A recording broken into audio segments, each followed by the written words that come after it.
Olá, meu nome é Danilo e sejam todos muito mais que bem-vindos ao meu canal de ciências de dados, tá certo? Então, vamos dar uma olhadinha nessa atividade aqui que eu realizei, tá? No curso de cientistas de dados da EBAC, tá bom? Aqui nós iremos trabalhar no pré-processamento de dados, que é basicamente aquela limpeza geral numa base de dados antes de realizar qualquer análise em cima dela, correções, substituições de valores nulos, valores que estão com qualquer tipo de erro, ok? Então a gente vai dar uma olhadinha nesta atividade aqui agora, tá bom? Que é a primeira etapa de pré-modelagem, tá? Primeira coisa que ia ser realizada, obviamente, é a importação das bibliotecas. E logo aqui eu já puxei a visualização do nosso CSV como um data frame para a gente poder dar uma olhadinha aqui no que temos de informação, né? Então, até então, é um CSV de churns de uma telecom aqui, né? De clientes telecom. Então, vamos dar uma olhadinha no que temos por aqui. Aqui de cara a gente já consegue ver que temos bastante colunas aqui, bastante informação. E já de cara conseguimos ver aqui que na coluna gênero temos muitas informações nulas aqui, tá certo? Na coluna idoso, podemos ver que tem zeros aqui. Provavelmente é uma coluna com valores booleanos, né? Que se diz se é idoso ou não. Então, no caso, se for zero, é quando esse indivíduo aqui não é idoso, tá bom? Aqui temos a coluna casado também, que também poderia ser um booleano, mas está no formato de char, né? Dependentes, da mesma forma. O tempo como cliente e todas aqui as informações sobre os serviços de celular, se é serviço de celular com internet, serviço de segurança, enfim. Aqui também temos o tipo do contrato, o tipo de contrato que foi realizado, o método de pagamento utilizado, o pagamento mensal, o pagamento total e se é churn ou não. Agora, vamos dar uma olhadinha mais aqui abaixo, né? É sempre importante dar um data frame info, né? Puxar a informação aqui para a gente poder pegar todas as informações certinhas, porque principalmente se tratando de uma base de dados muito extensa, que é o caso desse CSV aqui, não daria para a gente dar uma olhada em toda ela para saber se tinham qualquer valores nulos. Não, nesse caso do gênero aqui até que seria fácil analisar, porque nas 10 primeiras linhas a gente já consegue visualizar.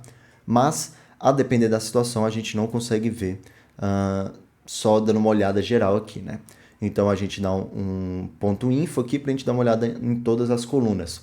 Porque aqui, além de dar o tipo de dados que o Google Colab aqui está lendo, ele também vai dizer a contagem de nulos, tá bom? Então, podemos ver aqui que temos todas essas contagens de não nulos e temos aqui, pelo jeito, 2.500 linhas, né? Na parte de ID de cliente, certo? Mas aqui, quando a gente vai descendo um pouquinho, ó, em gênero, a gente já tem menos nulos, né? Então, temos uma quantidade de nulos aqui. Em serviço de celular, temos bastante nulos, ou seja, não possui nada como valor, né? E aqui é todas as informações dos tipos de dados que cada coluna está armazenando, fechou? Agora, o que a gente tem que fazer aqui, que é uma coisa que eu vi o pessoal fazendo e eu achei muito interessante também. Até mais interessante do que essa visualização, vendo que temos valores nulos, que é basicamente ver a porcentagem desses valores nulos em comparação com o total, certo? Então, o que a gente fez aqui? A gente puxou a função aqui do data frame se é nulo, né? Se é NA, não contém nada, e fizemos a somatória desses valores. Dividimos pelo comprimento, né? Pelo número de linhas que temos no nosso data frame e multiplicamos por 100 exatamente para a gente poder pegar a porcentagem disso, né? Porque esses valores aqui não estão nos dizendo muita coisa. Já aqui já é bem diferente. Na coluna gênero, temos 0,48 apenas de valores nulos, certo? Aqui também nos nossos churns temos apenas 0,2%. Agora, em pagamento mensal e phone service, são 59% aqui, e para pagamento mensal são 13%, já são valores maiores, né? Mas aqui, com essa visualização, a gente já sabe exatamente o que fazer, por exemplo, com gênero e churn. Baseado nessa quantidade ínfima de valores nulos, aqui a gente já consegue saber que tudo bem apagar e deletar essas linhas do nosso data frame, porque a gente não vai substituir por nenhum valor que acabe enviesando o resultado final, mas também a exclusão aqui não vai causar impacto algum no contexto geral do nosso data frame, tá certo? Então, é justamente isso que fizemos aqui. Puxamos aqui o drop NA da coluna gênero, onde é nulo, né? Então, tudo que for nulo, ele vai fazer um drop da nossa linha. E aqui a gente puxa do nosso data frame, da coluna gênero, se possui alguma coisa nula, e faz a somatória para a gente saber se restou alguma coisa e se funcionou certinho aqui a nossa função. Então, a gente pode ver aqui que tem um valor zerado, então funcionou da forma como deveria. E fizemos também a mesma coisa na coluna churn, porque eram justamente as duas colunas que tinham pouquíssimas quantidades de valores nulos, tá bom? Perfeito. Então, logo aqui, eu coloquei a justificativa, né? As colunas gênero e churn contêm valores nulos, mas representam menos de 1% do data frame. Então, são escolhas fáceis para utilizar a função dropNA, pois a falta deles não impactará no resultado final. O contrário do que podemos ver na coluna Phone Service, que contém 59% do nosso data frame em dados faltantes. Então, seguindo mais um pouco aqui abaixo, eu puxei aqui novamente a porcentagem das nossas colunas para a gente ver, além desse resultado aqui zerado, ver se foi tudo feito certinho. Então a gente pode ver que coluna gênero também está ok, churn está ok, e também para a gente ver depois a porcentagem que o Phone Service e pagamento mensal obtiveram depois da exclusão, né? Porque em alguns casos a exclusão de uma coluna em que contém valores nulos pode impactar positivamente ou negativamente nas outras colunas, tá? E como podemos ver aqui, não foi nenhum dos dois casos, se manteve de certa forma até que bem parecido, né? Então, já que realizamos a exclusão, temos que realizar outros métodos de tratativa de dados aqui para essas duas colunas restantes, né? Como Phone Service, como a gente podia dar uma olhadinha aqui, ele está como valor booleano, certo? Então, o que a gente poderia fazer aqui não teria nenhuma base de cálculos, mas sim uma substituição, certo? Mas por valores em char. E se a gente der uma olhada aqui no pagamento mensal, que são valores numéricos, aqui a gente precisaria fazer a substituição desses valores por um número também. E como seria realizado isso, né?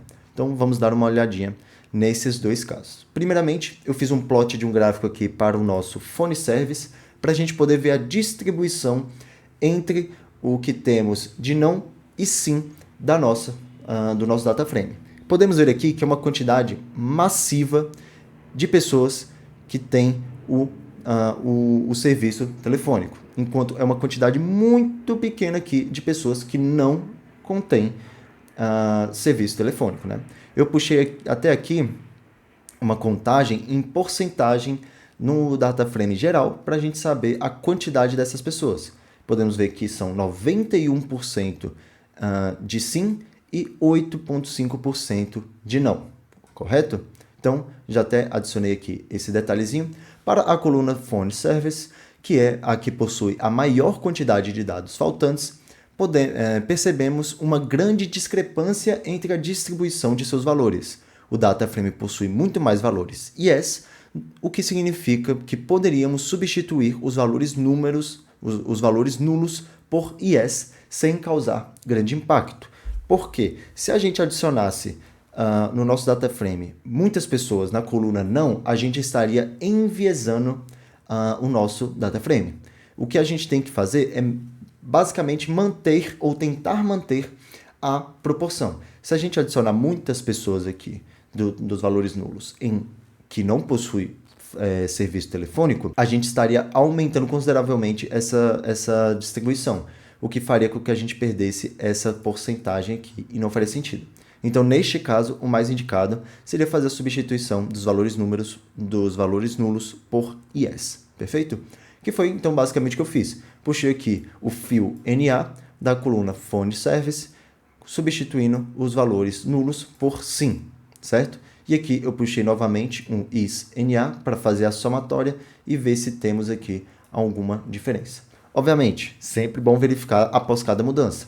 Então, eu puxei aqui novamente eu plotei aqui o gráfico novamente para a gente dar uma olhadinha na distribuição e a gente pode ver que a quantidade de valores nulos realmente deu uma reduzida, mas a forma do gráfico ainda se mantém muito semelhante ao que temos aqui.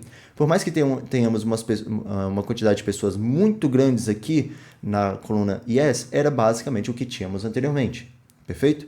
Então, fizemos essa mudança e ficou assim um gráfico após a substituição dos valores nulos, tá? E se a gente puxar a porcentagem desses valores, a gente pode ver que não foi um grande impacto, né? Perdemos 5% aqui do nosso data frame das pessoas que não possuem serviço telefônico, enquanto ganhamos aqui a mesma quantidade nos que possuem, certo?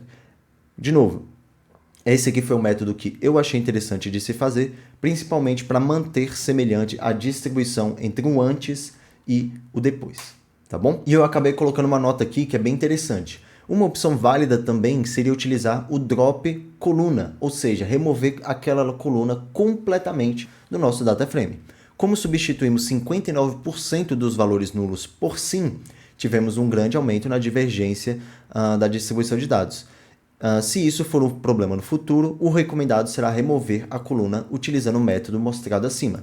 Então, há várias formas de se resolver a mesma questão. Ou a gente poderia simplesmente remover a coluna, que aí a gente passaria a não ter mais aqueles valores nulos, mas também tem essa opção de substituição, e nesse caso foi a que eu optei, tá bom? E claro, se isso causar algum problema, aí a gente tem que refazer esse esquema novamente, perfeito? Então, eu puxei aqui novamente aquela mesma porcentagem para a gente ver a porcentagem de valores nulos, e podemos ver aqui que pagamento mensal continuou com a mesma porcentagem de valores nulos, o que significa que mesmo com aquela grande quantidade de valores nulos na nossa coluna de phone service, ter sido organizada não interferiu em nada no pagamento mensal.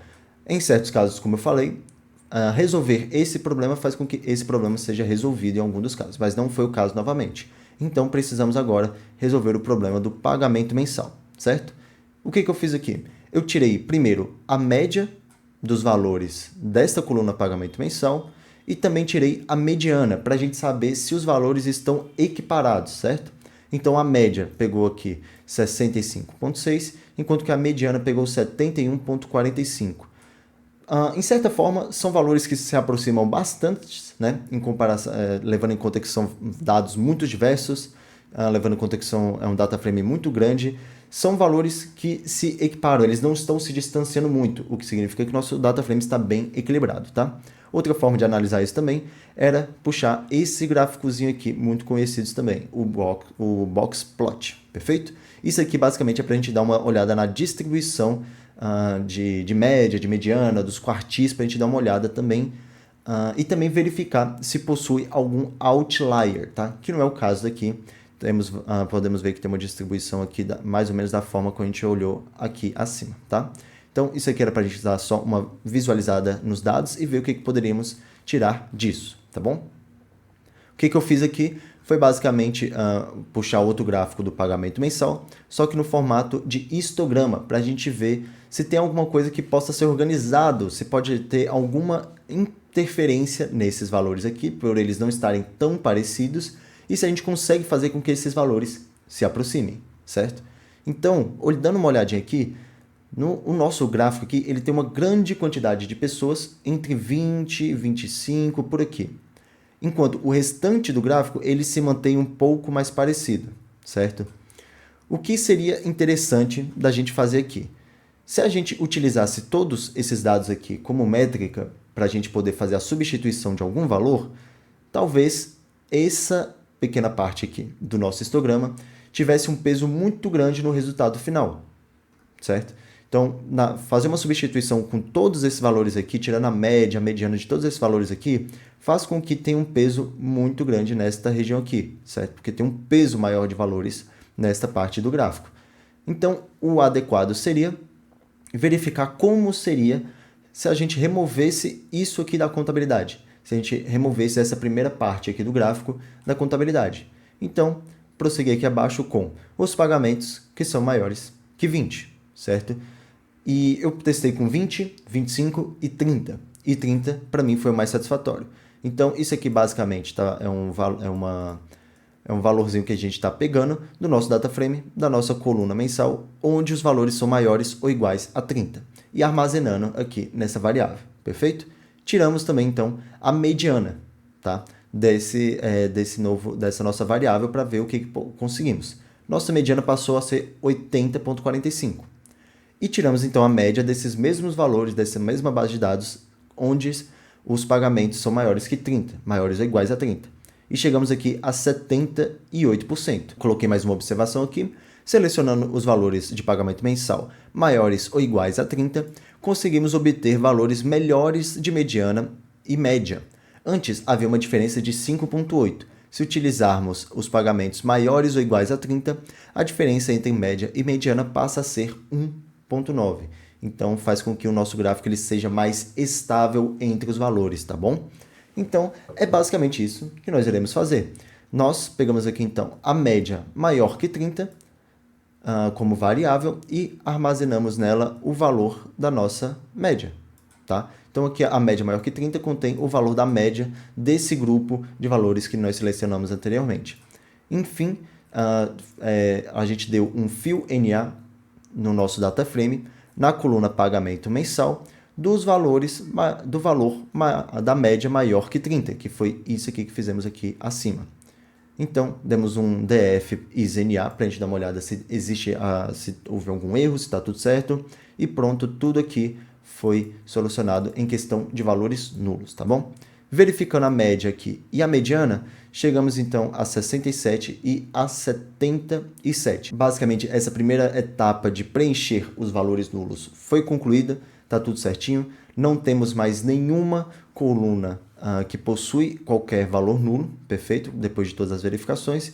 E aqui chega na próxima etapa, que já não é mais tratativa de valores nulos, mas sim a tratativa de valores que possuem ou não qualquer tipo de erro que possa ter, tá bom? Eu dei um df head 1 para a gente dar só uma olhada na primeira linha, que na verdade eu só queria dar uma olhada aqui nas nossas colunas, né? No nome das nossas colunas, para a gente ver o que a gente poderia dar uma olhada. E, fazendo os testes, eu percebi que a coluna gênero e a coluna serviço de internet estavam com alguns problemas. Quais dele? Eu dei aqui um df coluna do gênero único para a gente saber quais eram os valores únicos que tínhamos de informação nessa coluna. Então, podemos ver aqui que a gente tinha female, male, F maiúsculo, M maiúsculo e F minúsculo. Isso aqui é um erro no preenchimento do data frame. Então, o responsável por fazer o preenchimento, ou os responsáveis por realizar esse preenchimento, cada um tomou um método diferente para dizer se o gênero do cliente era masculino ou feminino. Isso causa erro, porque na hora de passar, por exemplo, para um Power BI ou fazer até mesmo um gráficozinho aqui no Google Colab, ele vai entender female como uma coisa, male como outra coisa e todos esses itens aqui como coisas diferentes. E da mesma forma, o serviço de internet. A gente pode ver que tem DLS aqui em maiúsculo e DLS em minúsculo. Isso aqui também precisa ser organizado. As duas colunas identificadas com dados escritos de forma errada e distinta. Então, é isso que precisamos organizar para manter um padrão entre esses dados.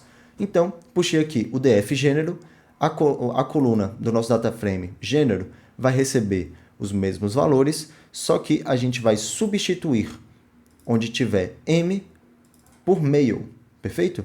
E fizemos aqui também o E, onde vai conter F, ele vai receber female, e onde ele tiver Fzinho, vai receber female também, para a gente ter uma base de dados mais normalzinha, né? Mais normal, né?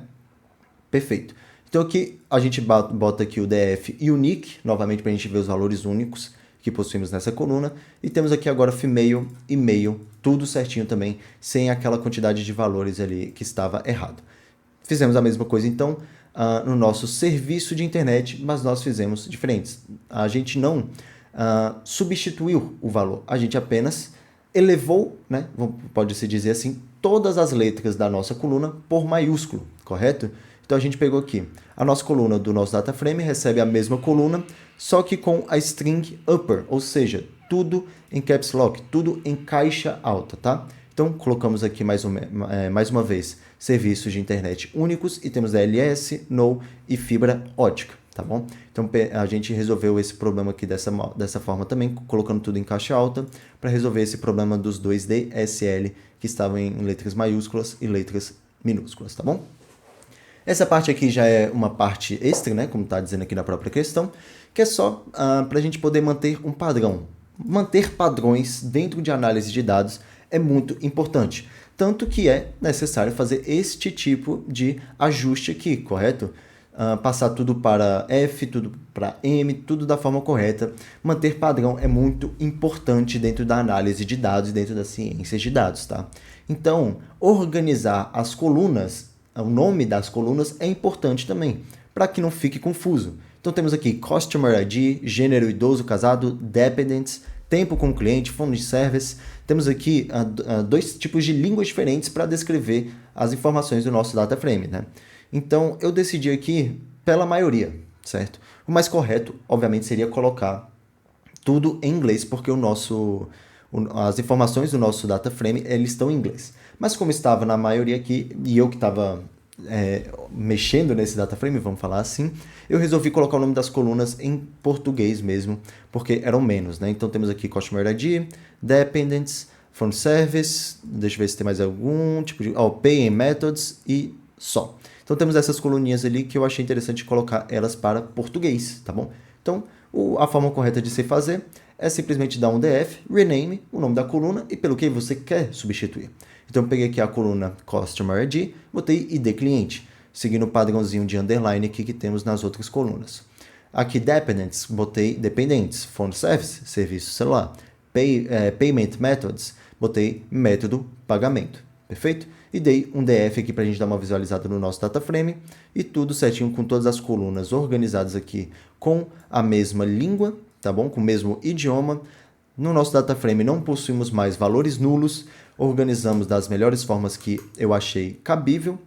Tivemos que fazer algumas substituições, tivemos que realizar algumas outras substituições, algumas exclusões, certo? Tivemos que excluir alguns valores e, por fim, é isso. Então, todo o nosso data frame agora na nossa primeira etapa de pré-modelagem está feita, com todos os nossos dados interiores organizados da forma como deve ser e também todos os nomes das nossas colunas, também todos organizados para manter um padrão, perfeito? Aqui, esse df to CSV é para a gente importar todas essas mudanças em um novo data frame, em um novo CSV, para que a gente possa pegar essas informações e trabalhar com elas na nossa parte 2, perfeito? Porque essa aqui é a primeira etapa que fizemos essas primeiras tratativas. Na segunda parte, faremos mais algumas análises agora a partir do momento que temos tudo organizado. Então a gente precisa criar esse CSV para que a gente possa vir aqui e nesse aqui de cima, para a gente possa vir aqui e fazer e realizar o download para a gente poder trabalhar nessa base de dados já ajustada, organizada e tratada, perfeito? Bom, então, no mais, é isso. Eu espero que vocês tenham gostado. Claro, críticas e sugestões, a seção de comentários é de vocês. Mandem aí o que vocês acham, se poderia ter tido alguma tratativa diferente. Se você não concordou muito com essa informação, se você acha que seria realmente cabível simplesmente remover a coluna, eu adoraria saber o que vocês pensam também, tá? A seção de comentários está sempre aberta para a gente poder trocar insights também, conversar sobre o tema e também sempre melhorar. Fechou? Então, no mais, é isso. Vejo vocês então na nossa parte 2 para a gente poder trabalhar com essa base de dados já tratada.